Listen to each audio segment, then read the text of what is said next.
నమస్తే నాగేశ్వర్ గారు. నమస్తే. నాగేశ్వర్ గారు, సబ్జెక్ట్ లోకి వెళ్ళే కంటే ముందు నన్ను చంపినా సరే ప్రశ్నించడం ఆపను అన్నారు. అంటే ప్రాణం కంటే ప్రశ్న మాట్లాడడం విలువైందండి? ప్రాణం మన వ్యక్తిగతమైంది, మాట్లాడేదేమో సమాజం కొరకు.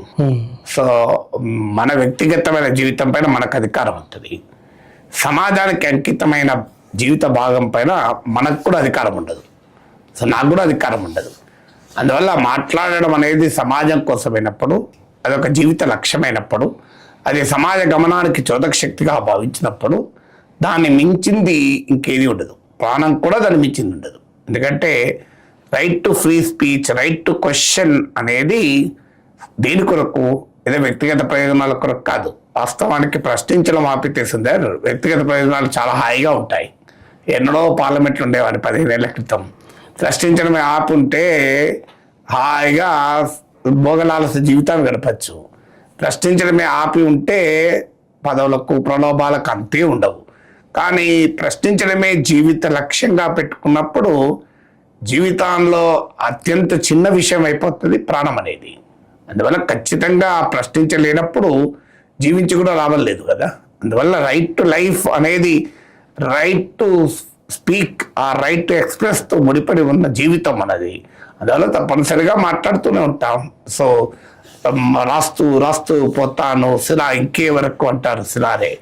అందువల్ల మాట్లాడేది జనం కోసం, జనం గొంతుకై, జన సమాజంలో వాయిస్లెస్గా ఉండాలనుకున్నప్పుడు మాట్లాడడం అనేది కాలక్షేపం కాదు. మాట్లాడడం అనేది ఒక ఉద్యమ లక్ష్యం. అది. థ్యాంక్ యూ అండి, చాలా ఇన్స్పిరేషన్గా చెప్పారు. అయితే ఈరోజు నేను మిమ్మల్ని అడగాలనుకున్నది మా ప్రేక్షకులకు కొన్ని అంశాల్లో. ఇప్పుడు కాక్రోచ్ ఉద్యమం పేరుతోటి విద్యా వ్యవస్థలో జరిగిన లోపాలపై విద్యార్థులు, యువకులు పెద్ద ఎత్తున ఉద్యమం చేశారు. విద్యాశాఖ మంత్రి ధర్మేంద్ర ప్రధాన్ రాజీనామా చేశారు. ఇప్పుడు E20 పార్టీ అనే పేరుతోటి కొత్త పార్టీ వచ్చిందండి. కొత్త ఇన్స్టాగ్రామ్ పేజ్ ఒకటి అది ఏర్పాటైంది. 2 లక్షలకు పైగా ఇప్పటికే సబ్స్క్రైబర్లు వచ్చారు. 3 లక్షలు అయింది. మనం ఇంటర్వ్యూ చేస్తున్న సమయానికి 3 లక్షల వరకు రీచ్ అయింది. సో ఎట్లా చూడాలి ఈ పరిస్థితి? ఒకటి, సమస్యకున్న డెప్త్. ఇవాళ 2023 తర్వాత మ్యానుఫ్యాక్చర్ అయినటువంటి వాహనాలకు మాత్రమే E20 కంపాటిబిలిటీ ఉంది. మిగతా ఏవి E20 కంపాటబుల్ కాదు. ప్రభుత్వమే పెట్టుకున్న లక్ష్యం 2030 నాటికి E20 ఎథనాల్ బ్లెండింగ్ 20% తీసుకురావాలి. అంటే 20% ఇథనాల్, 80% ప్యూర్ పెట్రోల్ అని. కానీ రికార్డుల మీద క్రేజీ ఉండే ఈ ప్రభుత్వం ఏం చేసిందంటే 5 ఏళ్ల ముందే ఆ టార్గెట్ బద్దలు కొట్టి 2025 నాటికే 20% ఇథనాల్ బ్లెండింగ్ సాధించారు. కానీ దానికి తగ్గట్టుగా మన ఆటోమొబైల్ సెక్టర్ ప్రిపేర్ చేశామని ప్రభుత్వం చెప్తోంది. చేయలేదని మా అనుభవం చెప్తోందని వాహనదారులు అంటున్నారు. సో వాహనదారుల నుంచి వచ్చే కంప్లైంట్లు ఏంటంటే మా వాహనాలు దెబ్బతింటున్నాయి, మెయింటెనెన్స్ కాస్ట్ పెరిగిపోతుంది, మైలేజ్ పడిపోతుంది, ఇంజన్లో కంప్లైంట్స్ వస్తున్నప్పుడు ఏకంగా ఛత్తీస్గఢ్లో అయితే ఒక కన్స్యూమర్ ఫోరం 20 లక్షలకు పైగా మీకు చెల్లించమని మారుతి కంపెనీని ఆదేశించింది కూడా. సో అందువల్ల వాహనదారుల అనుభవం ఒక రకంగా ఉంది, ప్రభుత్వం చెబుతున్నటువంటి వాదన ఇంకో రకంగా ఉంది. ఇప్పుడు మీకు నీట్ ఎగ్జామ్ మిడిల్ క్లాస్ లైఫ్కి సంబంధించింది, ఇది కాస్ట్ ఆఫ్ లివింగ్కి సంబంధించింది మిడిల్ క్లాస్కు. ఇవాళ ట్రాన్స్పోర్ట్ అనేది మిడిల్ క్లాస్ ఎకానమీలో కీలకమైంది, వాళ్ళ పర్సనల్ ట్రాన్స్పోర్ట్ అనేది. ఇవాళ మనకు పబ్లిక్ ట్రాన్స్పోర్ట్ సరిగా లేని మన దేశంలో, రిలయబుల్గా లేని మన దేశంలో మధ్యతరగతి తమ జీవనోపాధి కొరకు ఉపయోగించేటువంటి అత్యంత కీలకమైన సాధనం వెహికల్. సో అందువల్ల పర్సనల్ ట్రాన్స్పోర్ట్ అనేది మిడిల్ క్లాస్ లైఫ్తో ఎంబెడెడ్ అయి ఉంది. అందువల్ల మిడిల్ క్లాస్ పెద్ద ఎత్తున స్పందిస్తోంది, మిగతా క్లాసెస్ కూడా స్పందిస్తున్నాయి, మిడిల్ క్లాస్ మరింత ఎక్కువగా స్పందిస్తుంది. దీనికి తోడు టూర్ ఆపరేటర్స్, ట్రాన్స్పోర్ట్ ఆపరేటర్స్ కూడా తమ ఆందోళన వ్యక్తం చేస్తున్నారు. ఎలా నీట్ ఎగ్జామ్ పైన ఏ రకంగా అయితే డినై అనే మోడ్లో ప్రభుత్వం పనిచేసిందో ఇప్పుడు కూడా అదే మోడ్లో, డినై మోడ్లో పనిచేస్తుంది. అంటే అసలు మైలేజ్ తగ్గదన్నారు, ఇప్పుడు తగ్గిందని తగ్గుతుందని అంగీకరిస్తున్నారు. కానీ కాస్త తక్కువే తగ్గుతుంది అని అంటున్నారు. మరి తక్కువే తగ్గినప్పుడు ఆ నష్టపరిహారం ఎవరు చెల్లించాలి? ఇప్పుడు బ్రెజిల్లో మీకు ఇథనాల్ బ్లెండెడ్ పెట్రోల్ చాలా ఎక్కువ వాడతారు, కానీ ఆడ ఇథనాల్ బ్లెండెడ్ పెట్రోల్ ప్యూర్ పెట్రోల్తో పోలిస్తే 30% చీప్ అవుతుంది. ఇక్కడేమో ఇంధన భారము తగ్గదు, ధర తగ్గదు, కానీ ఇథనాల్ బ్లెండింగ్ చేసుకోమంటారు. సో ఈ ఈ అంటే కంపెన్సేషన్ ఏమో ఉండదు, కానీ భారం మోయాలంటారు.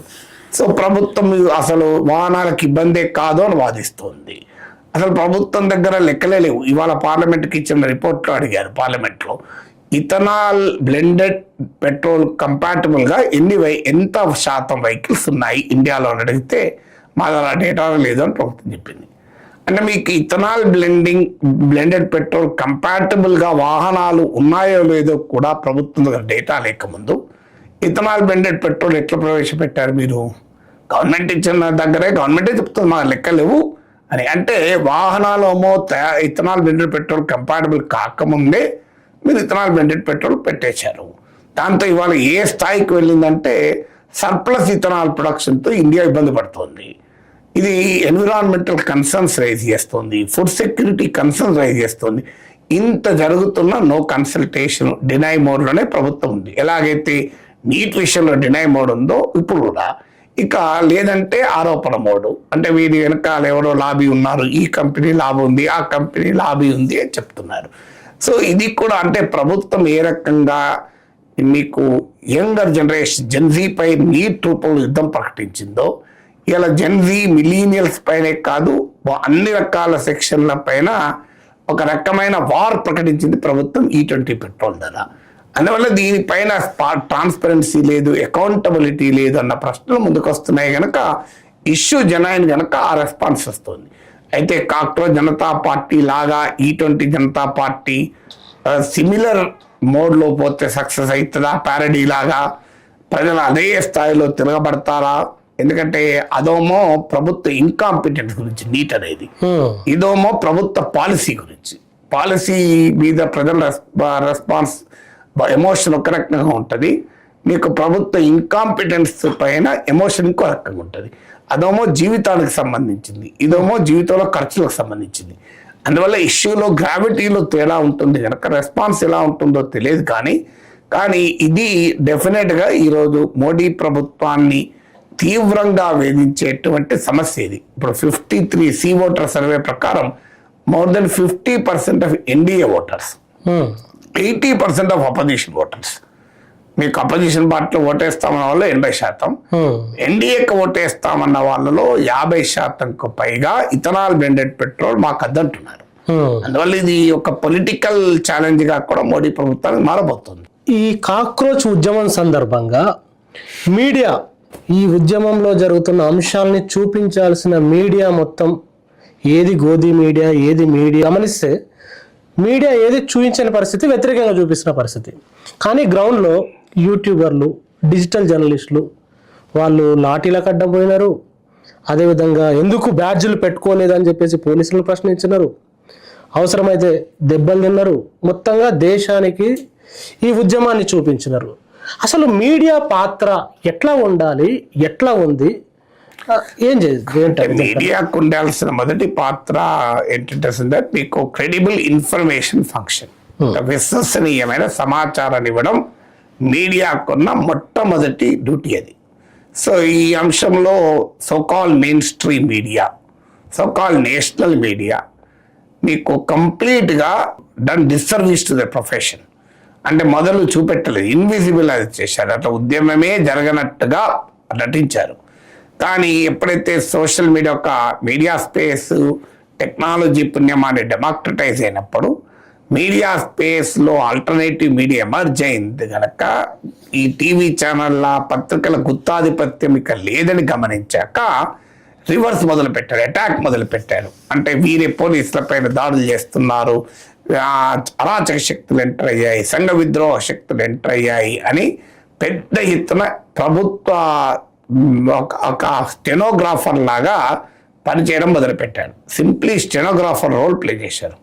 సో అది సెకండ్ లెవెల్లో. థర్డ్ లెవెల్లో ఏంటంటే ప్రభుత్వ స్పోక్స్ పర్సన్స్గా పనిచేశారు. మీకు ఎంత దుర్మార్గం అంటే టైమ్స్ నౌ ఛానల్ చూశాను నేను, అలా డిబేట్ పెట్టారు. ఏంటి డిబేట్? పోలీసుల ఎక్సర్సైజ్ పైన డిబేట్. ఆ డిబేట్లో ఎవరిని పిలిచారంటే చెప్తున్నాను, ఇంట్రొడ్యూస్ చేస్తూ, ఈ సోయన్స్ is Congress suspended spokesperson, ఈ సోయన్స్ cockroach Janata party suspended spokesperson. నాకు నా జర్నలిజంలో 40 ఏళ్ళ అనుభవం ఉంది. సస్పెండెడ్ స్పోక్స్ పర్సన్ అంటే ఒక హోదా ఉండదు. అంటే వాడికి వెతికి సస్పెండెడ్ స్పోక్స్ పర్సన్ పట్టుకొచ్చుకున్న టైమ్స్ లో వాడికి ఏం చెప్పండి. సో నేను టైంలో చాలా సార్లు వచ్చాను. సస్పెండెడ్ స్పోక్స్ పర్సన్లతో పెట్టుకున్నారు. మరి బీజేపీ తరఫున కూడా ఒక సస్పెండెడ్ బీజేపీ లీడర్ ఎందుకు పిలవరు? పిలుస్తారు ఎక్కడన్నా పొరపాటు కూడా. సస్పెండెడ్ బీజేపీ లీడర్ పిలవరు, అక్కడ మాత్రం జాగ్రత్త పెడతారు. సో అంటే యాంకర్లే పార్టీ స్పోక్స్ పర్సన్లుగా పోయి సస్పెండెడ్ స్పోక్స్ పర్సన్ ఇంకా ఆశ్చర్యం వేస్తుంది. అందరూ పోరాటంలో ఉంటే ఎన్డీటీవీలో ఒక నీట్ టాపర్తో ఇంటర్వ్యూ. నేను పేపర్ లీక్ అయితే ఏముంది, నేను నిరసనకు ఎందుకు పోతాను, మరింత టైం దొరికిందని ప్రిపేర్ అవుతాను. అదే అండి, అంటే పేపర్ లీక్ ఇంకా కావాలని కోరుకుందామా? ఏం చెప్పదలుచుకున్నాం? మరి అదాని చేతిలో మీడియా ఉంటే ఇలాగే ఉంటది. అదాని చేతిలో మీడియా ఉంటే ఎన్డీటీవీకి ఏం కనబడుతుంది? పేపర్ లీక్ అనేది ఒక ఆపర్చునిటీ లాగా మనకు కనబడుతుంది. పేపర్ లీక్ వల్ల ప్రజల క్రైసిస్ కనబడదు. సీతారామన్ కూడా అదే కామెంట్ చేశారండి. పేపర్ లీక్ అనేది జరగడం వల్ల పరీక్ష పోస్ట్ పోన్ అయితే ఇంకా ప్రిపేర్ అయ్యి చదవచ్చు కదా అని కామెంట్ చేశారు. అలాంటప్పటికీ పేపర్ లీక్లు ప్రతిసారి చేస్తూ పోండి, చదువుకుంటూ పోతారు కదా. సో ఎలక్షన్ కూడా ఒక వెంటనే మళ్ళీ దాన్ని డిక్లేర్ చేసే ఎలక్షన్ రద్దయినట్టు మళ్ళీ ఎలక్షన్లకు ప్రిపేర్ అవుతారు కదా మీరు, మంచిదే కదా. అంటే ఎంత ఉన్మాదం అంటే ఆఖరి సమర్థించుకోవడానికి మరో మార్గం లేక పేపర్ లీక్ను ఒక గొప్ప ప్రక్రియగా, దేశం కోసం ధర్మం కోసం మోడీ ప్రభుత్వం చేసిన గొప్ప పనిగా చూపెట్టేటువంటి స్థాయికి మీడియా దిగజారితే ఇక మీడియా పైన ఏం విశ్వాసం ఉంటుంది? మీడియా రోల్ ప్లే చేయాల్సింది క్రిటికల్ అడ్వర్సోరియల్ జర్నలిజం అంటారు. రెండవది, మొదటిది క్రెడిబుల్ ఇన్ఫర్మేషన్ అయితే అది ఎలాగూ లేదు. క్రిటికల్ అడ్వర్సోరియల్ ముచ్చటే లేదు, కేవలం ప్రభుత్వ ఎజెండాను మోసుకెళ్లే పని. అందుకే ఇవాళ అనేక సర్వేలు ఏం చెప్తున్నది, సాంప్రదాయ మీడియా వ్యూయర్షిప్ తగ్గిపోతుంది రోజు రోజుకు. ఇలాగే ఉంటే భూస్థాపితం అయిపోతారు, ఇర్రెలవెంట్ అయిపోతారు. అంటే ఇప్పుడు డిజిటల్ మీడియా జర్నలిస్టులకు సంబంధించి కూడా గ్రౌండ్ లో వాళ్ళ పాత్రను ఎట్లా చూడాలి? అంటే డిజిటల్ మీడియా అందరికీ అవకాశం ఇచ్చింది. అంటే డిజిటల్ మీడియా అంతా డెమోక్రటిక్ స్పేస్ గా ఉందనుకుంటే అది కూడా భ్రమే.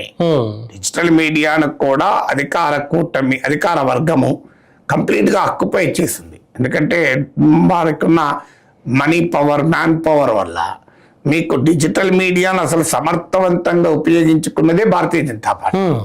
అత్యంత సమర్థవంతంగా ఉపయోగించుకున్నది నరేంద్ర మోడీ. కానీ ఈసారి ఫస్ట్ టైం మీరు కాంగ్రెస్ పార్టీతోనో ప్రతిపక్షాలతోనో డిజిటల్ మీడియా వార్లో, సోషల్ మీడియా ప్రాపగండా వార్లో, నరేటివ్ బిల్డింగ్ లో బీజేపీ మోడీ ఎప్పుడూ పై చేయ సాధించారు. మొదటిసారి ఇది జెన్జీతో పెట్టుకున్నారు. సో జెన్జీ సామూహిక శక్తి ముందు బీజేపీ ప్రాపగండా ఆపరేటర్స్ నిలబడలేకపోయింది. సో బీజేపీ ఇకో సిస్టమ్ మొత్తం బలహీనంగా పడింది. నేను చెప్పడం కాదు, మీకు ఆర్ఎస్ఎస్ ఐడియాలజీలో ఒకరై ఆర్ఎస్ఎస్ పైన అనేక పుస్తకాలు రతన్ శారదా, ఆయన ఆర్గనైజర్ లో కాలమ్నిస్ట్ ఆర్ఎస్ఎస్ అనుకూల పత్రికలో ఆయనే రాశాడు ఓపెన్ గా. ఆయన ట్వీట్ చేశాడు, బీజేపీ ఐటీ సెల్ టార్గెట్ చేస్తూ, బీజేపీ కమ్యూనికేషన్ స్ట్రాటజీని టార్గెట్ చేస్తూ మీరు కంప్లీట్ గా ఫెయిల్ అయ్యారు అని చెప్పి. ఎందుకంటే మీకు ఒక right wing eco system, BJP eco system complete గా జెన్జీ క్రియేటివిటీ ముందు నిలబడలేకపోయారు. ఎందుకంటే ఫైట్ చేసింది పార్టీతో అయినప్పుడు గెలిచారు, ఫైట్ చేసింది నాయకంతో అయినప్పుడు గెలిచారు, ఫైట్ చేసింది జనంతో అయినప్పుడు గెలవలేరు కదా. అదే అండి, ఇక్కడ నా ప్రశ్న ఏంటంటే ఐటీ సెల్లు, మీడియా సోకాల్డ్, మీరన్న సోకాల్డ్ మీడియా, జాతీయ మీడియా, హిందీ మీడియా, తర్వాత వీళ్ళ అధికార బలం, ఇన్నిటిని దాటి జెన్జీలు ఎట్లా వాళ్ళని ఎదుర్కోగలిగినారు, ఎట్లా గెలవగలిగినారు?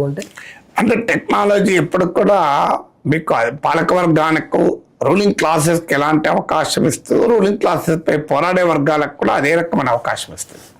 సో సాంకేతిక పరిజ్ఞానానికి ఉండేటువంటి లక్షణం అది. సో సాంకేతిక పరిజ్ఞానం ఇవాళ స్మార్ట్ ఫోన్ అనేది అధికారంలో ఉన్న వారికి ఆయుధమే, అధికారం పైన పోరాడే ప్రత్యామ్నాయ శక్తులకు కూడా ఆయుధమే. అందువల్ల మీకు ఒకప్పుడు టీవీ ఛానల్, పేపర్ అనేది ఉండడం వల్ల కొద్దిమంది చేతుల్లోనే భావప్రజ్ఞా స్వేచ్ఛ.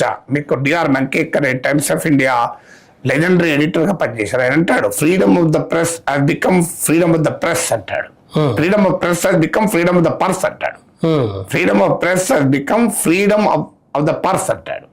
అంటే డబ్బులు ఎవరికి ఉంటే వాడికే భావప్రజ్ఞా స్వేచ్ఛ.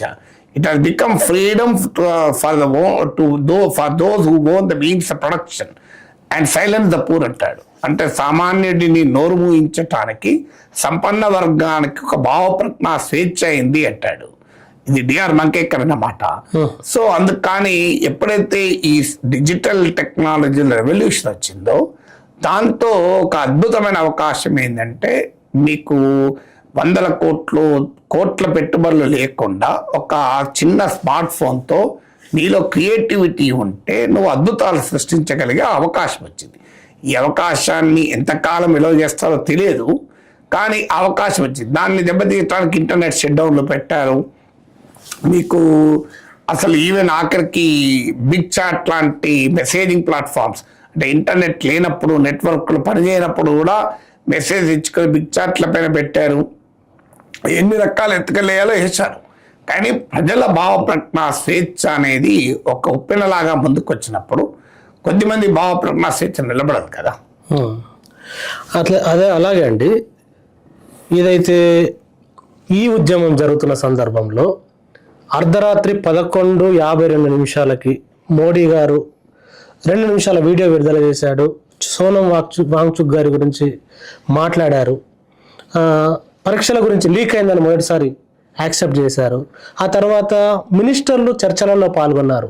ఒకవైపు ఇది జరుగుతుంటే మరోవైపు ఇక్కడ తెలుగులో కానీ బయట కానీ మంత్రులు కానీ బీజేపీ ఐటీ సెల్లు కానీ మీడియా కానీ వీళ్ళు అర్బన్ నక్సలైట్లు, దేశద్రోహులు, పాకిస్తానీ ఏజెంట్లు, ఖలిస్తానీలు, చైనా ఏజెంట్లు ఈ పేరుతోటి రాజీనామా ప్రకటించే ముందు నిమిషం వరకు దాడి చేస్తూనే ఉన్నారు. ఏం జరిగిందండి అసలు? అంటే తెలుగులో ఏంది, మీకు దేశమంతా దాడి చేశారు, తెలుగు వాళ్ళే చేయలేదు.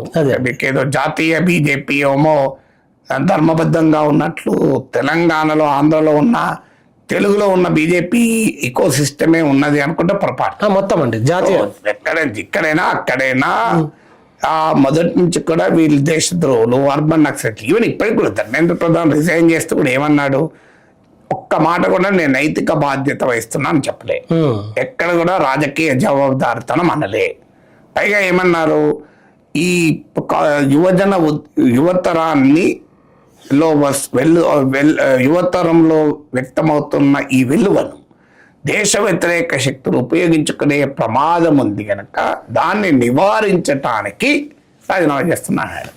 సో దేశం కోసం, ధర్మం కోసం రాజీనామా చేస్తున్నాడు.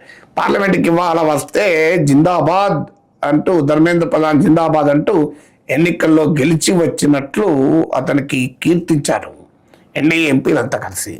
అందువల్ల అనివార్యమైంది గనక, అంగీకరించక తప్పలేదు గనక, వెనక్కు రాక తప్పలేదు కనుక వెనక్కి వచ్చారు. అంతే తప్ప ప్రతి క్షణము అనుక్షణము దాడి చేశారు. ఇప్పుడు కూడా దేశవ్యాప్తంగా రిపోర్ట్స్ ఏమొస్తున్నాయి, మీకు ఆ ఒప్పందం కూడా ఉల్లంఘన జరుగుతోంది, కేసులు ఉంటాము, కొత్తగా కేసులు పెట్టామని హామీ ఇచ్చి ఇప్పుడు మళ్ళీ పదుల కొద్దీ వారిని బీజేపీ పాలిత రాష్ట్రాలు అరెస్టులు కూడా చేస్తున్నారు.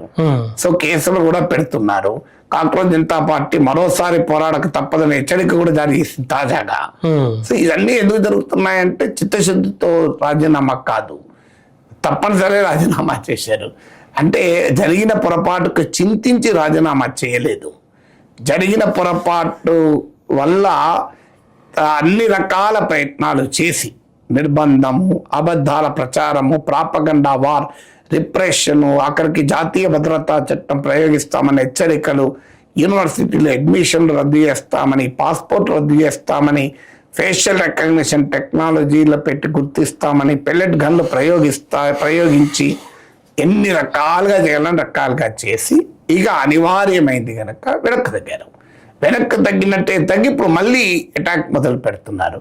మీకు రామ మందిరంలో దొంగతనం చేసిన వారిపైనే చర్యలు లేవు. వారిని ఏమంటున్నారు, హిందువుల డబ్బు హిందువులు దొంగిలించారు, మీకెచ్చ కష్టమైందంటున్నారు. సో హిందువుల విరాళాలు హిందువులు దొంగలిస్తే మీకే అభ్యంతరం అంటే ఆఖరికి రామ మందిరంలో దొంగతనాన్ని కూడా ఖండిస్తూ ఇంతవరకు నరేంద్ర మోడీ మాట్లాడలేదు. మీకు అర్ధరాత్రి పక్క పెట్టాడు, పగటిపూట కూడా మాట్లాడలేదు. సో దీనిపై కూడా 4 రోజులు 30 రోజులకు పైగా మాట్లాడలే కదా. ఇక తర్వాత ప్రతి ఒక్కటి ఇప్పుడు మిత్రో అనేది మానేసి మై డియర్ ఫ్రెండ్స్ అంటున్నారు. ఫ్రెండ్స్ మీరు వర్టికల్ వీడియోలు చేస్తున్నారు, మై డియర్ ఫ్రెండ్స్ అంటున్నాడు, ఎనాలిటిక్స్ చూసి ఆనందపడుతున్నారు. So that shows how image management became more important, propaganda became more important than governance. వాళ్ళు అంత ప్రెస్ చేసినప్పటికీ, అన్ని బలాల్ని ప్రయోగించినప్పటికీ, రాజ్యం వాళ్ళ చేతిలో ఉన్నప్పటికీ అత్యవసర పరిస్థితి ఏర్పడ్డది, వాళ్ళకు రాజీనామా చేయాల్సింది అన్నారు. ఏంటో అత్యవసర పరిస్థితి? ఒకవేళ ధర్మేంద్ర ప్రధాన్ రాజీనామా చేయకుంటే ఏ పరిణామాలు ఉండేవి? అంటే డెమోక్రసీలో ఉండే బ్యూటీ అదే కదా. డెమోక్రసీలో ఉండే బ్యూటీ ఏంటంటే ఎంతటి పవర్ఫుల్ లీడర్ అయినా 5 ఏళ్ల తర్వాత ఎన్నికలకు పోవాలి, ఈరోజు రాష్ట్రాలు ఎన్నికలకు పోవాలి, ప్రజల ముందుకు పోక తప్పదు. ఈ సెక్షన్ మొత్తం ఒకప్పుడు బీజేపీకి ఓటు వేసిన సెక్షన్ మెజారిటీ. ఎందుకంటే young voters, middle class voters ఇందులో ప్రధానంగా ఉన్నారు. సో 22 లక్షల మంది నీట్ రాసిన వారు, నీట్ ఇక ముందు రాసేవారు, గతంలో రాసిన వారు, వారంతా కలుపుకుంటే, ఎక్స్టెండెడ్ ఫ్యామిలీస్ కలుపుకుంటే కోట్ల సంఖ్యలో ఉంటారు. సో ఇది ఇక బీజేపీ కోర్ కాన్స్టిట్యున్సీ ఓటర్స్గా ఇందులో మెజారిటీ. సో అక్కడే దెబ్బతింటే చాలా ప్రమాదకరం. ఇప్పుడు సి ఓటర్ సర్వే ప్రకారం 53% ఆఫ్ ఎన్డీఏ ఓటర్స్ తీవ్రంగా అభ్యంతరం చెప్పారు. ఇక్కడ దీనిపైన మోర్ దెన్ 50%. మీకు రామ్ టెంపుల్ విషయంలో అదే జరిగింది, దీనిపైన జరిగింది, E20 పెట్రోల్ పైన జరిగింది. అందువల్ల వరుసగా కూడా ఇదంతా బీజేపీ సపోర్ట్ బేస్. రామ మందిర విరాళాల కేసు వల్ల హిందుత్వ ఓట్ బేస్ తీవ్రంగా వ్యతిరేకమైంది. మీకు దీనితో కాస్ట్, ఇప్పటికే ధరల పెరుగుదల, జాబ్స్ క్రైసిస్, ఈ అన్సర్టనిటీస్ వల్ల ఎకానమీలో వస్తున్న ఛాలెంజెస్ వల్ల మిడిల్ క్లాస్ దూరం అవుతుంది. ఇప్పుడు ఈ నీట్ ఎగ్జామ్ వల్ల మిడిల్ క్లాస్ ఇంపాక్ట్ అయింది. అందువల్ల వారు ఎక్కువగా భయపడ్డారు. ఎలక్టోరల్ థ్రెట్ వల్లనే దిగొచ్చారు తప్ప పొలిటికల్ అకౌంటబిలిటీ కొరకు డెమోక్రటిక్ కాన్షియస్నెస్తోనో వెనక్కు తగిన వ్యవహారమే లేదు కదా. అదే అండి, గతంలో రైతులు పోరాటం చేస్తున్నప్పుడు వాళ్ళను ఖలిస్తానీలు అన్నారు, ఇదే పేర్లు. పాకిస్తాన్ ఏజెంట్లు, ఖలిస్తానీలు, అర్బన్ నక్సలైట్లు ఇదే పేర్లు అన్నారు. తర్వాత ఈ ఉద్యమాన్ని, కాక్రోచ్ జనతా పార్టీ ఉద్యమాన్ని అదే అన్నారు. మీలాంటి మేధావులు మాట్లాడిన అర్బన్ నక్సలైట్లు, ఏజెంట్లు అంటున్నారు. జనరల్గా ఎవరు ప్రశ్నించినా, ప్రతిపక్షాలు ప్రశ్నించినా అవే ముద్రలు వేస్తున్నారు. దాన్ని ఎట్లా అర్థం చేసుకోవాలి? నవ్వుకోవాలి. ఏముంది దీంతో అయ్యేది? ఏముంది? ప్రజలకు తెలియదా? ఇప్పుడు అంతమంది అర్బన్ నక్సలైట్లు ఉంటే ఈ దేశం ఇట్లుంటుందా? ఇప్పుడు 10 లక్షలాది మంది ఢిల్లీలో పాల్గొన్న వాళ్ళందరూ అర్బన్ నక్సలైట్లు అయితే ఈ దేశాన్ని ఎవరు కాపాడలేరు.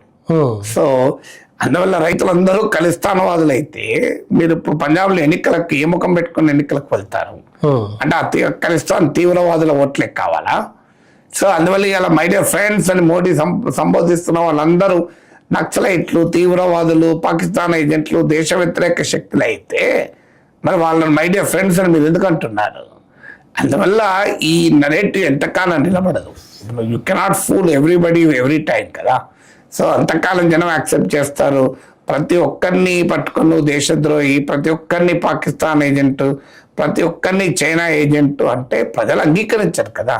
సో అది ఆ నెరేటివ్ ఫెయిల్ అయితేనే కదా వాళ్ళు దిగి రావాల్సి తప్పలేదు.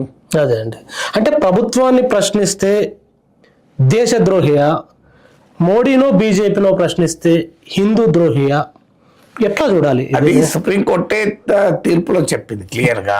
Decent is integral to democracy. ప్రభుత్వాన్ని వ్యతిరేకిస్తే దేశాన్ని వ్యతిరేకించడం కాదు అని. Anti government is not anti national అని ఇది సుప్రీంకోర్టే చెప్పింది. దేశము ప్రభుత్వము ఒకటి కాదు. దేశాన్ని వ్యతిరేకించడం కాదు ప్రభుత్వాన్ని వ్యతిరేకిస్తే. అంటే ప్రజాస్వామ్యంలో ప్రభుత్వాన్ని వ్యతిరేకించే హక్కు ప్రతి పౌరునికి ఉంటుంది. ప్రభుత్వాన్ని ప్రశ్నించే హక్కు ఉంటుంది. లేకపోతే ఎన్నికలు ఎందుకు పెడుతున్నారు 5 ఏళ్ళకి ఒకసారి? ఇప్పుడు ఉన్న ప్రభుత్వాన్ని ఓడించడం లేదా అంటే దేశద్రోహ చర్య అవుతుందా? ఉన్న ప్రభుత్వానికి వ్యతిరేకంగా ఓటు వేస్తున్నాం అంటే దేశద్రోహ చర్య కిందకి వస్తుందా? అది రాచరిక మైండ్ సెట్. అది మన రాచరిక మైండ్ సెట్ ఏంటంటే రాజుకు వ్యతిరేకంగా మాట్లాడడమే దేశద్రోహం. ఎందుకంటే అక్కడ రాజు, దేశము, దేవుడు ఒకటే. అందుకే మీకు రాజులందరికీ చంద్రవంశాలు, సూర్యవంశాలు ఉంటాయి, వేరే వంశము ఉండదు. ఎందుకంటే రాజు, దేవుడు, దేశం 3 ఒకటి. డెమోక్రసీలో 3 ఒకటి కాదు. మీకు దేశమే దేవుడు, దేవుడే మీకు రాజ్యం, ప్రభుత్వమే. సో ప్రజలు ఎన్నుకునే ప్రభుత్వము ప్రజలు ఓట్లు వేస్తేనే ప్రభుత్వం అధికారం ఉంటుంది. ఓట్లు వేసే అధికారం ప్రజలకు ఉంది, ఓట్లు వేయకుండా దించే అధికారం కూడా ఉంది. ప్రశ్నించడం అనేది డెమోక్రసీలో ఒక భాగం. ప్రశ్నించడం వల్లనే కదా డెమోక్రసీ ముందుకెళ్ళేది. అదే అండి, సేమ్ ఏ పాయింట్. బీజేపీని విమర్శిస్తే, మోడీని విమర్శిస్తే హిందూ మతాన్ని విమర్శించినట్టు హిందూ ద్రోహులు అంటున్నారు. అసలు హిందూ మతమే ప్రశ్నించమని నేర్పింది కదా. మీరు హిందూ ఆధ్యాత్మిక వాంగ్మయం చదివితే అర్థమవుతుంది మీకు. మహాభారతమే ఒక కుక్క పాండవుల వంశస్థులైన జనమేజయుని ప్రశ్నించడంతో మొదలవుతుంది. సో మహాభారతం ఎంత గొప్పగా చెప్పింది ప్రశ్న గురించి అంటే, ఒక కుక్క మీకు ఎంటైర్ భూమండలాన్ని పాలించే చక్రవర్తిని ప్రశ్నించడంతో మహాభారతం మొదలవుతుంది. అందువల్ల మహాభారత స్ఫూర్తి, హిందూ ధర్మ స్ఫూర్తి ఏంటంటే ప్రశ్నించాలి. ప్రశ్నించడం అనేది మీకు వేదవ్యాసుని శిష్యుల్లో ఒకతను వేదవ్యాసునే ప్రశ్నిస్తూ ఉంటాడు.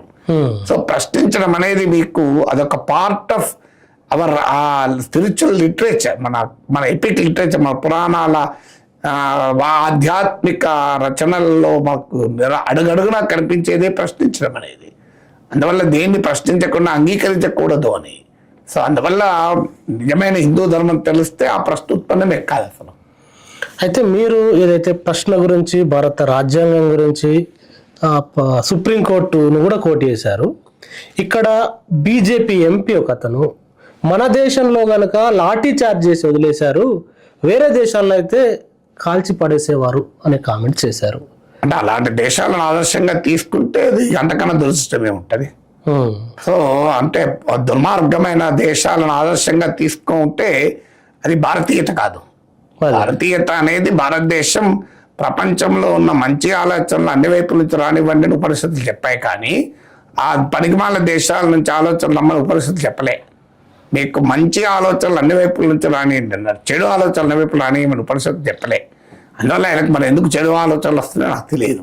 నాకైతే మంచి ఆలోచనల వైపులా రావాలని ఉపనిషత్తు వ్యాఖ్య గుర్తుంటుంది. అదే అండి, భారత రాజ్యాంగము నిరసన పార్లమెంట్ వద్ద కూడా చేసే హక్కు ఎందుకు ఇచ్చింది? ఆ ఎంపీ కోట్ చేసినట్టు మిగతా రాజ్యాలు కాల్ చేసే దానికి సంబంధించిన అంశాలు కూడా మాట్లాడినప్పుడు ఎందుకు ఆ బ్యూటీ భారత రాజ్యాంగంలో ఉంది? భారత రాజ్యాంగం ఇప్పుడు పాలిస్తున్న పాలకులు ఇచ్చిన రాజ్యాంగం కాదు గనక ఈ రాజ్యాంగాన్ని అంబేద్కర్ నాయకత్వంలో డ్రాఫ్టింగ్ కమిటీ, కాన్స్టిట్యూంట్ అసెంబ్లీ, దేశ స్వాతంత్రం కోసం పోరాడిన మహనీయులు, భిన్నమైన సైద్ధాంతిక అభిప్రాయాలు ఉన్నప్పటికీ కూడా ఈ దేశ భవిష్యత్తును అందంగా ఉండాలని ఆశించిన పెద్దలందరూ కూర్చొని ఈ రాజ్యాంగాన్ని రచించారు కనుక. అందువల్ల ప్రస్తుత పాలకుల భిక్ష రాజ్యాంగం కాదు ఇది. వాస్తవంగా ప్రస్తుతం పాలించేవారు ఈ రాజ్యాంగాల్లోని అనేక అంశాలను వ్యతిరేకించారు కూడా, రాజ్యాంగాన్ని డిజైన్ చేసుకున్నారు కూడా. ఇది అసలు ఈ రాజ్యాంగం మనకు అవసరం లేదు అన్నారు కూడా. అలాంటి రాజ్యాంగము అనేది భారతదేశం ఒక ప్రజాస్వామిక దేశం గనక, మనం ఒక ప్రజాస్వామిక వ్యవస్థను కోరుకున్నాం గనక మిలిటరీ నియంత్రణలో, మతరాజ్యాలు, రాచరిక సామ్రాజ్యాల లాగా మనం ఉండదలుచుకోలేదు. మనం ఒక ఆధునిక నాగరిక ప్రజాస్వామ్యాన్ని ఆశించాము, కోరుకున్నాము. దేశ ప్రజలు స్వాతంత్రోద్యమంలో అందుకొరకు పోరాడారు. ఎవరు ఏ రాచరిక నిరంకుశ పాలన కొరకు పోరాడలేదు కనుక స్వేచ్ఛ అనేది భారతీయుల డిఎన్ఏలోనే ఉంది. స్వేచ్ఛ కొరకు భారతదేశం తప్పించింది. అందుకే ఎమర్జెన్సీ లాంటి చీకటి రోజుల్ని కూడా ఛేదించి భారతదేశం తన ప్రజాస్వామ్యాన్ని కాపాడుకుంది. అందువల్ల అప్రకటిత ఎమర్జెన్సీ విధించాలని ఎవరు అనుకున్నా దాన్ని అంగీకరించే సమాజం కాదు భారతీయ సమాజం. అట్లానే అండి, ఈ ఉద్యమానికి సంబంధించి వస్తే ఆన్లైన్లో స్టార్ట్ అయిన ఉద్యమం, ఆన్లైన్లో స్టార్ట్ అయిన ఉద్యమం సంబంధించి ముందుకొచ్చి ఒక కేంద్ర మంత్రిని దించగలిగింది. ఇప్పుడు ఆఫ్లైన్ ఉద్యమాలు, గతంలో జరిగిన విద్యార్థి ఉద్యమాలు, ఈ ఉద్యమం నుంచి ఏ అంశాలు నేర్చుకోవాలి? అంటే ఒకటి, ఒక ఆలోచన ప్రజల్ని ఆవహిస్తే అది భౌతిక శక్తిగా మారుతుంది అంటాడు ఒక తత్వవేత్త. If an idea grips the mind it becomes the material force అని. ఇలా సోషల్ మీడియా, ఆన్లైన్ అనేది ఒక ఐడియాను ప్రజల్ని గ్రిప్ చేసడానికి, అంటే ఒక ఆలోచన ప్రజల్ని ఆవహింపజేయడానికి ఆన్లైన్ మీడియా పెద్ద ఎత్తున ఉపయోగపడింది. కానీ ఇది ఏదో ఆన్లైన్లోనే క్రియేట్ అయినటువంటి నరేటివ్ కాదు.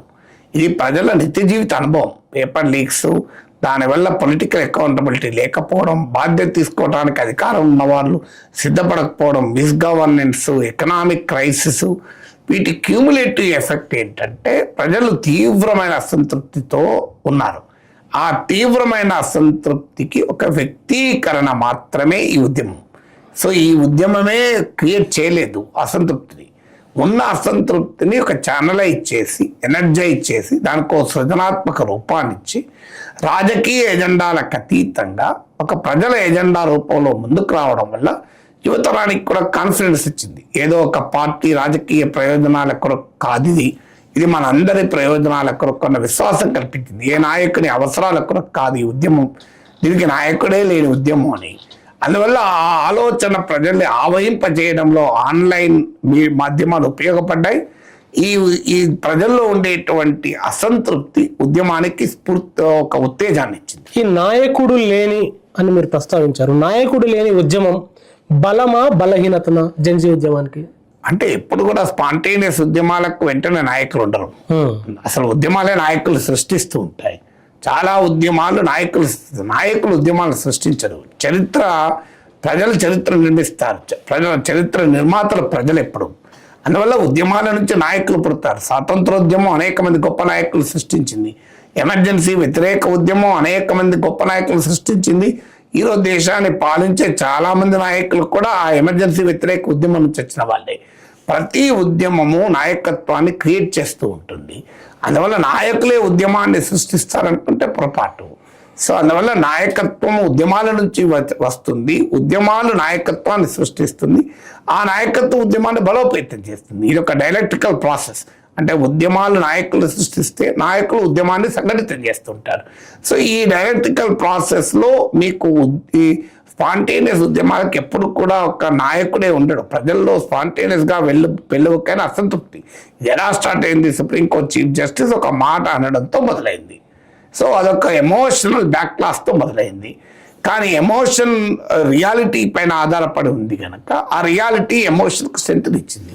అందువల్ల నాయకత్వం ఎమర్జ్ అవుతుంది. ప్రతిసారి నాయకుడు పిలిపిస్తేనే ఉద్యమం జరగాలనేది లేదు కదా. ఇట్లా ఆన్లైన్ జెన్జీ ఉద్యమము డిజిటల్ అల్గారిథమ్స్ నడిపించినాయా, జెన్జీని సోషల్ మీడియా నడిపించిందా, సోషల్ మీడియాను జెన్జీ నడిపించిందండి? రెండు కూడా మ్యూచువల్లీ రెయిన్ఫోర్స్ అవుతాయి. ఎప్పుడు కూడా మనకు అల్గారిథమ్స్ అంటే ఏంటి?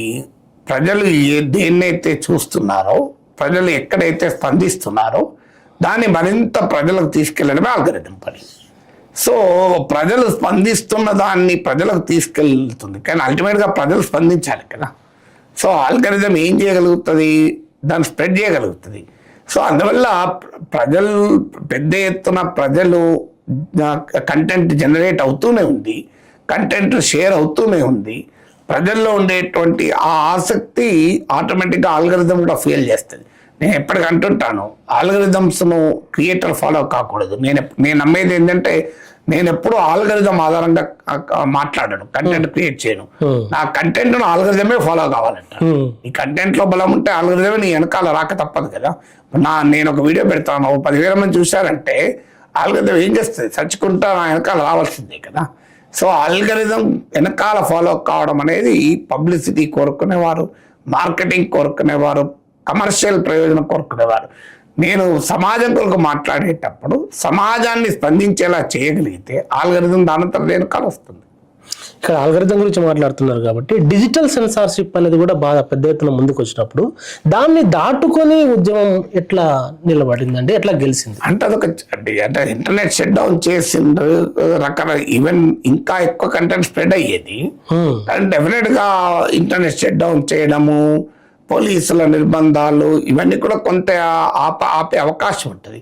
కానీ మనకు అర్థం కావాల్సింది అంటే ప్రజలే తిరగబడ్డప్పుడు ఇవన్నీ ఏవీ పనిచేయవు. అల్టిమేట్గా ప్రజల శక్తి ముందు ఈ పాలక నిర్బంధాలు ఎప్పుడూ పనిచేయవు. చరిత్రలో ఇంతకన్నా క్రూరమైన నిర్బంధాలను కూడా ఛేదించి ప్రజలు విజయం సాధించారు కదా. సో అందువల్ల ఇది ఏదో డిజిటల్ అనే కాదు, డిజిటల్ యుగం లేని రోజుల్లో కూడా నిర్బంధాలు లేవా? మరి ఆ నిర్బంధాలను తట్టుకునే కదా ప్రజలు పోరాట స్వాతంత్రాన్ని తీసుకొచ్చింది. రోడ్ల మీదకి వచ్చారు, వాళ్ళు అనుకున్నది జనరల్గా సాధించారు, చాలా తక్కువ సమయంలో సాధించారు కంపారిటివ్లీ రైతు ఉద్యమం చూసుకుంటే. ఓటింగ్ మిషన్ వరకు వెళ్తుందా అంటే? అసలు అది ఇప్పుడు అప్రస్తుతమైన క్వశ్చన్ అది అసందర్భమైన ప్రశ్న కూడా. ఎందుకంటే దానివల్ల ఒక ప్రమాదం ఏంటంటే ఇదేదో రాజకీయ ప్రయోజనం ఆశించి జరిగిన ఉద్యమం అని ముద్ర వేయడానికి పనికొస్తుంది. సో ఉద్యమంలో పాల్గొన్న ఏ యువతి యువకులు రేపు ఎన్నికలు ఏమవుతుందని చెప్పి పాల్గొనలేక కదా. ఈ ఉద్యమానికి మద్దతు ఇచ్చిన అలాంటి వాళ్ళు రేపు ఎన్నికల్లో ఏ పార్టీ గెలవాలి ఏ పార్టీ ఓడాలని దృష్టిలో పెట్టుకుని మాట్లాడలే.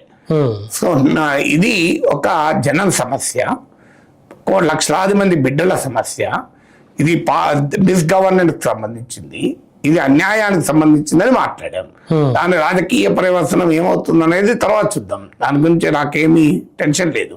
ఎందుకంటే ప్రజల్లో వ్యతిరేకత అసంతృప్తి ప్రతి ఒక్కటి ఎన్నికల రూపంలో వ్యక్తం కావాలని గ్యారంటీ లేదు. ఎన్నికల సమయానికి వచ్చే వరకు అనేక ఫ్యాక్టర్స్ పనిచేస్తాయి. మనందరూ తెలుసు ఎన్నికలు కేవలం ప్రజల భావావేశాల ఆధారంగా ఎన్నికలు జరగవు. సమయానికి వచ్చే వరకు అనేక ప్రభావాలు ప్రలోభాలు ఉంటాయి. అందువల్ల that is not a big issue at all. ఎన్నికల్లో ఎవరు గెలిస్తే నాకేంటి, ఎవరు ఓడితే నాకేంటి, ఏ రాయితే తలకాపల కట్టుకోవడానికి, ఎవరు ప్రభుత్వంలో ఉన్నా ప్రశ్నిస్తూనే ఉంటాను. అందువల్ల ఇలా ప్రశ్నించే వారికి ఉద్యమం శక్తినిచ్చింది. ప్రశ్నించడం ద్వారా ప్రభుత్వాలను ప్రభుత్వ వైఖరులను మార్చవచ్చు, ప్రభుత్వ విధానాలను చేంజ్ చేయొచ్చు, తప్పు చేసిన వాళ్ళని శిక్షించవచ్చని ఉద్యమం నిరూపించింది. అది ఎవరి అధికారంలో ఉన్నా అదే వర్తిస్తుంది కదా. అందువల్ల ఇప్పుడు ఈ ప్రభుత్వం పోయి ఇంకో ప్రభుత్వం వస్తే కంప్లీట్గా మారిపోతున్న భ్రమంలో నేనే లేను. అందువల్ల it hardly matters to me. భవిష్యత్తు ఉద్యమాలు కానీ రాజకీయాల పైన కానీ ఈ జెన్జీ సంబంధించి ఇప్పుడు ముందుకు వచ్చారు. అదేవిధంగా అనేక అంశాలపైన సోషల్ మీడియాలో ఇంకా ప్రశ్నిస్తూ ఉన్నారు. సో భారతదేశంలో కూడా ఇంకా ఈ జెన్జీ యాక్టివ్ పాలిటిక్స్లోకి రావడం, యాక్టివ్ ఈ అంశాలను ప్రశ్నించడం, పెరిగే ఒక ఆ వాతావరణం మన సోషల్ మీడియా ద్వారా కానీ కింద యాక్టివిటీస్ అన్ని రాష్ట్రాల్లో అన్ని ప్రధాన నగరాల్లో ఈ ఉద్యమాలు నిరసనలు జరిగినాయి. దీన్ని బట్టి యువతంతా ఒక కాన్షియస్నెస్కి వచ్చింది అనుకోవచ్చా ఎట్లా? అంటే ఖచ్చితంగా ఇప్పటి వరకు చాలా మందికి అభిప్రాయం ఏంటంటే సోషల్ మీడియా ఒక entertaining trivial medium, frivolous medium, brain రాట్కు ఉపయోగపడుతుంది, అంటే మనుషుల్ని ప్యాసివ్ చేసి పడేస్తుంది అని అనుకున్నారు. అది నిజం కొంతవరకు. కానీ అదే మీడియాకు డ్యూయల్ క్యారెక్టర్ ఉంటుంది. అదే సోషల్ మీడియా దాన్ని చైతన్యానికి కూడా వాడుకోవచ్చు, ఒక స్పందనకు వాడుకోవచ్చు, ప్రజల్ని సమీకరించడానికి వాడుకోవచ్చు అనేది ఈ ఉద్యమం మరోసారి రుజువు చేసింది. మాలాంటి వాళ్ళ మొదటి నుంచి కూడా చెప్తున్నాను, ఇది ఒక ప్రాపగండిస్ట్గా, ఒక ఎడ్యుటేటర్గా, ఒక ఆర్గనైజర్గా ఈ మీడియా పనిచేస్తుంది. ఇది మీడియాను డెమోక్రటైజ్ చేస్తుంది. కొద్దిమంది పెట్టుబడుల చేతుల్లో ఉండేటువంటి ఒక అవకాశాన్ని ప్రజల చేతుల్లో పెడుతోంది. దీన్ని దుర్వినియోగం చేసుకునే వాళ్ళు ఉంటారు. కానీ అదే సమయంలో సద్వినియోగం చేసుకొని ప్రజా ఉద్యమానికి కనుక వాడితే బలపడతారని మొదటి నుంచి చెప్తూ ఉన్నాం. దాన్ని నమ్మే నేను ఇన్నేళ్ళుగా డిజిటల్ స్పేస్లో ఇంత యాక్టివ్గా ఉంది. నేను ప్రింట్లో యాక్టివ్గా ఉన్నాను, టీవీలో యాక్టివ్గా ఉన్నాను, 24 టెలివిజన్ వచ్చినప్పటి నుంచి ఉన్నాను. ఇప్పుడు డిజిటల్ స్పేస్కు ట్రాన్స్ఫార్మ్ అయినప్పటి నుంచి డిజిటల్ స్పేస్లో ఇంత యాక్టివ్ ఉండటానికి కారణం సమాజ మార్పు కొరకు జరిగేటువంటి ఒక ప్రజా ఉద్యమానికి ఇది ఒక ఆయుధం అవుతుంది అని నమ్మాం. ఇప్పుడు అది నిరూపించబడింది కదా. ఇది కేవలం ట్రివియల్ మీడియమే కాదు, it can be a powerful weapon. దాన్ని ఉపయోగించుకునే వారిపైన ఆధారపడి ఉంటుంది అని. రెండవది, యువతరం అసలు వార్తలే పట్టించుకోవడం లేదు, యువతరం దేనికి రియాక్ట్ కావడం లేదు, వస్తు వ్యామోహ సంస్కృతి కన్జ్యూమరిస్ట్ కల్చర్లో ఉండిపోయారు. అసలు సినిమా తప్ప వేరే ప్రపంచం ఉండదు, ఎంటర్టైన్మెంట్ తప్ప అని ఒక అభిప్రాయం. అది కొంత నిజం కూడా కావచ్చు. కానీ ఆ యువతరాన్ని కూడా సరిగా ట్రిగ్గర్ అయితే ఇది బలమైనటువంటి ప్రజా ఉద్యమంగా మారుతుందంటానికి కూడా నిరూపించబడింది. అందువల్ల మనకు స్టేటస్కు అభిప్రాయాలు ఎప్పుడు ఉండకూడదు. దేనిపైన కూడా డైనమిక్గా సమాజం మారుతుందని నమ్మినప్పుడు, ఆ డైనమిక్గా మారగలిగే పరిస్థితులు లేనప్పుడు కూడా అర్థం చేసుకోవాలటానికి దాని స్వభావరీత్యా మారడం కాదు, మార్చగలిగే చోదక శక్తి లేదు అని. ఆ చోదక శక్తిని కనుక క్రియేట్ చేయగలిగితే జనపదార్థంగా ఏది ఉండదు అనటానికి కూడా ఇది ఒక ఉదాహరణ కదా. అందువల్ల భవిష్యత్తులో ఈ ఒక్క ఉద్యమమే అన్నీ చేస్తుంది అనుకోను. ఈ ఉద్యమం ఒక అవకాశాన్ని చూపింది. ప్రభుత్వాన్ని, ఇంత బలమైన ప్రభుత్వాన్ని కూడా ఎలక్టోరల్గా డామినెంట్గా ఉండి 70% భారత ప్రజల్ని పాలించేటువంటి ఒక రాజకీయ పార్టీ, నరేంద్ర మోడీ లాంటి ఒక స్ట్రాంగ్ మ్యాన్ లీడర్ను దించగలిగింది. అంటే గద్ద దించడం అని కాదు, తన పొజిషన్ నుంచి కిందికి దించగలిగింది. అంటే ధర్మేంద్ర ప్రధాన్ ఒక విద్యామంత్రి రాజీనామా సింబాలిక్ కాదు, ఒక స్ట్రాంగ్ మ్యాన్ దిగిరాక తప్పలేదు అనేది ఇందులో కీలకమైంది. అంటే ప్రజలు పోరాడితే సమస్యలు పరిష్కరించుకోవచ్చు, ప్రజలు పోరాడితే ప్రభుత్వాలని ఒప్పించవచ్చు అనటానికి ఇది ఒక అవకాశం. దీన్ని భవిష్యత్తులో కూడా అన్ని సందర్భాల్లో అందరు ప్రజలు ఉపయోగించుకోవాలని కోరుకుందాం. ఇక చివరిగా ఈ రాజకీయ పార్టీలు ఈ జంజీ ఉద్యమం తర్వాత ఈ సోషల్ మీడియాను వాడడం కానీ వీళ్ళను యువతను మరింత మందిని ఉత్సాహపరచడానికి కానీ వాళ్ళ ఉద్యమాలను అర్థం చేసుకోవడానికి ఈ ఉద్యమం ద్వారా ఏం నేర్చుకోవాలి? సాంప్రదాయ రాజకీయ పార్టీలు నేర్చుకుంటారు ప్రజల్ని తమకు బానిసలుగా ఎలా ఉంచుకోవాలి, యువతరాన్ని తమ జెండాలు మోసేవారిగా ఎలా చేసుకోవాలి, తమకు ఓటు బ్యాంకులుగా ఎలా మార్చుకోవాలి, తమకు జై కొట్టే వారిగా ఎలా చేసుకోవాలి, తమకు జేజేలు పలికే వారిగా ఎలా యువతరాన్ని ఉపయోగించుకోవాలని రాజకీయ పార్టీలు ప్రయత్నం చేస్తూ ఉంటాయి. రాజకీయ పార్టీలు ప్రజల్ని ప్రశ్నించమని యువతరానికి బోధిస్తాయని అనుకోను. అధికార క్రీడలో ఉన్న ఏ రాజకీయ పార్టీ ఆ పని చేయదు. ఎందుకు చేయాలంటే వారు కూడా రేపో మళ్ళీ అధికారంలోకి వచ్చినప్పుడు తమని ప్రశ్నిస్తారన్న భయం ఉంటుంది. అందువల్ల రాజకీయ పార్టీల జెన్జీ జపం ఏంటంటే, మా అధికార క్రీడకు ఈ జెన్జీ ఉపయోగపడుతుందా, మా అధికార క్రీడకు అడ్డంగా ఉంటుందా, అడ్డంగా ఉండకుండా ఎట్లా జాగ్రత్త పడాలి, ఉపయోగించుకునేలా ఏం చేయాలి అని తమ ప్రాపగండా మెషిన్ను మరింత పదునెక్కిస్తారు. సో ఇది రాజకీయ పార్టీలు చేసే పని. పౌర సమాజం చేయాల్సిన పని ఏంటంటే, యువతరాన్ని రాజకీయ పార్టీల కౌగిల్లోకి పంపించకుండా, యువతరాన్ని రాజకీయ పార్టీల జెండాలు మోసి వారికి జేజేలు పలికి నాయకులు చేయవన్నదల్లా చేసేటువంటి ఒక సైనికులుగా మారకుండా, ఒక వారి చేతుల్లో ఒక కత్తులుగా మారకుండా, వారి చేతుల్లో ఆయుధాలుగా మారకుండా రాజకీయ వ్యవస్థని ప్రశ్నించేలా ఒక పదునైన ప్రజా సాధనాలుగా యూత్ను మార్చడానికి పౌర సమాజం ప్రయత్నించాలి. ఈ ప్రయత్నంలో ఎవరు విజయం సాధిస్తే వారికి ఈ జనజీ ఉద్యమం నుంచి లాభం సంపాదించుకుంటుంది. అందువల్ల అల్టిమేట్గా పొలిటికల్ సిస్టమ్, ముఖ్యంగా రూలింగ్ పార్టీస్ అన్నీ కూడా ఇప్పుడు తమ జెన్జీ సమీకరణకు పదనెక్కిస్తుంటారు. అందువల్ల ప్రజల్లో చైతన్యం కోరుకునే పబ్లిక్ ఇంటలెక్చువల్స్, ప్రజలకు అనుకూలంగా ఉండేటువంటి మీడియా వ్యవస్థలు, సోషల్ మీడియా వ్యవస్థలు ప్రజల్ని మరింత అప్రమత్తం చేయడం ఎలా, ప్రజలలో మరింత చైతన్యం నింపడం ఎలా, ప్రజల్ని మరింత ప్రశ్నించేలా తయారు చేయడం ఎలా, దానిపైన ఇదే సోషల్ మీడియాను, ఇదే డిజిటల్ మీడియాను ఉపయోగించుకోగలగాలి. Thank you very much Nageshwar. Thank you Sundar. ప్రజలారా విన్నారు కదా, నాగేశ్వర్ గారు జెన్జీ ఉద్యమానికి సంబంధించి ఇక్కడ విద్యార్థులు ఎత్తుకున్న నినాదం బలమైంది. ఆ నినాదం వాళ్ళు చూపించిన తెగువ, దానికి టెక్నాలజీ తోడైంది. ఈ నేపథ్యంలోనే వెనకడుగు వేయం తల వంచం అనేటువంటి ప్రభుత్వాలు ఒక అడుగు దిగాల్సిన పరిస్థితి ఏర్పడ్డది. కాబట్టి భవిష్యత్తులో కూడా యువత ప్రశ్నించేవారుగా ఉంటారు, క్వశ్చన్ చేసేవారిగా ఉంటారు అనే అంశాలను చెప్పారు. ఆయన అనేక అంశాలను నిర్మించారు. దానిపైన తప్పకుండా కామెంట్ అయ్యండి. Thank you very much.